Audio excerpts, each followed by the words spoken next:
a first-year starting guy, were there moments when you felt overwhelmed on occasion? I mean, when teams would throw kitchen sinks at you, things like that. I mean, how did you cope with that, and what would be your advice for like Isaiah and Jamarco, for example, in these moments? Well, take a deep breath first and foremost. I mean, because again, as a 20-year-old, I was a sophomore playing in 2014 at Penn State, and it's 107,000 strong, and it's white out, and it's screaming, and you know you've never played before something like that before ever. So just take a deep breath and focus in on what you do. Because again, you can't tell, hey, you need to be quiet. Like that doesn't happen. You just need to focus in on what you can do, what you control, and make sure that we are cohesive as an offensive line. And that's what really matters. Because again, you own your 20 square feet, and everybody else takes care of the job. And yeah, I was gonna say, but as y'all move forward now, well, how do y'all get, I don't know, is the confidence back, or are you lacking anything up front? Do you think, from a confidence standpoint? No. Without a doubt, there's never been a question, and that was something that was reiterated. There's not a question of ability within our team at all. I mean, we've got very, very, very talented guys in that room. And again, you've got to focus in on what we have and continue to develop and execute higher. That's what it comes down to.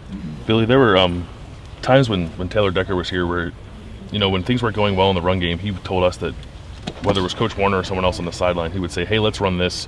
This is our bread and butter. We're comfortable doing this. We think we can get going, sort of running these specific plays. Have you guys as an offensive line approached any assistants to do that yourself, maybe Pat being the older guys? Absolutely. I mean, there was a case, we're on the goal line last week of, Wisconsin, and we're executing pretty well up front in some cases. And I looked at Coach Meyer, Coach Sutton, and said, hey, I'm running behind Pat and I. Let's go get this. Let's go put him in the end zone. Let's go do it. Same case, I think it was 4th and 2. I said, Meyer brought up a play, and I said, yeah, absolutely, run it behind me. Let's go. Let's go take care of this. I mean, because it's bread and butter time. It's time to go make the money, and that's the situation where you just sit there and smile. And I want that call. I want that to be behind it. I want to put the ball in the offense on the offensive line, put the game on the offensive line, because we're an offensive line driven team, and that just makes sure that everybody else has confidence in us. Did that happen on Saturday when you guys were trying to run the ball? A couple times. Hey, put the ball behind us, or let's try to get this run, see what we can do. Billy, can you feel opposing defenses maybe really attacking your run game because maybe they aren't too worried about the pass game? Felt like there were maybe some Penn State linebackers who were just running towards the line of scrimmage on some plays. Yeah, a little eager. I mean, but then again, you have to execute no matter what. If there's 6 guys in the box, we have to take care of that. So it doesn't matter.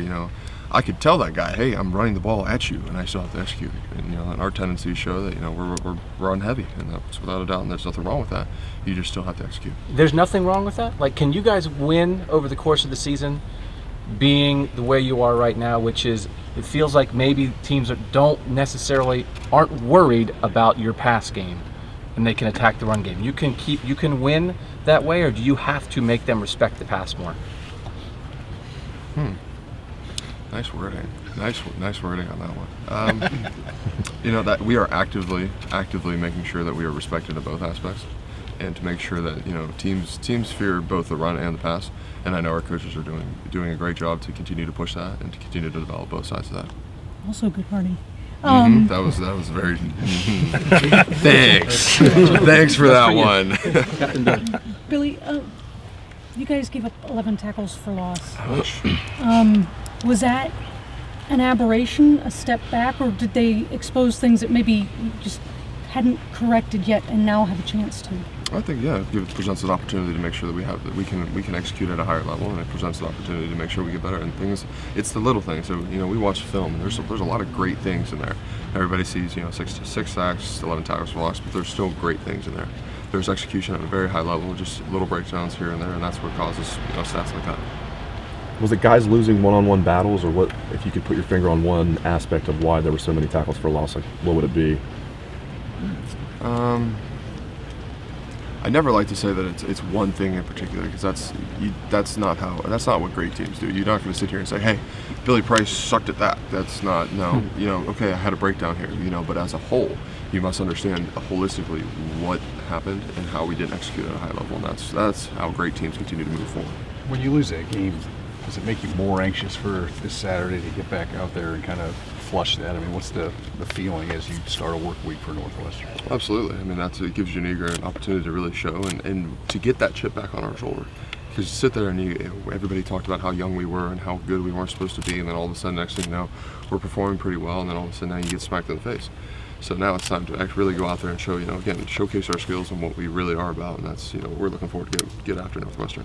That has been confusing for us because it's like you're young, you're losing 16 starters. Maybe this is a year where you have some things, and then you're number 2 in the country and you're undefeated. And it's like, oh, they're going to be like, it's how are we supposed to look at you now? Are you the young team that has some bumps and bruises, or are you like this team that's just going to roll through everybody and of course you're going to make the playoff?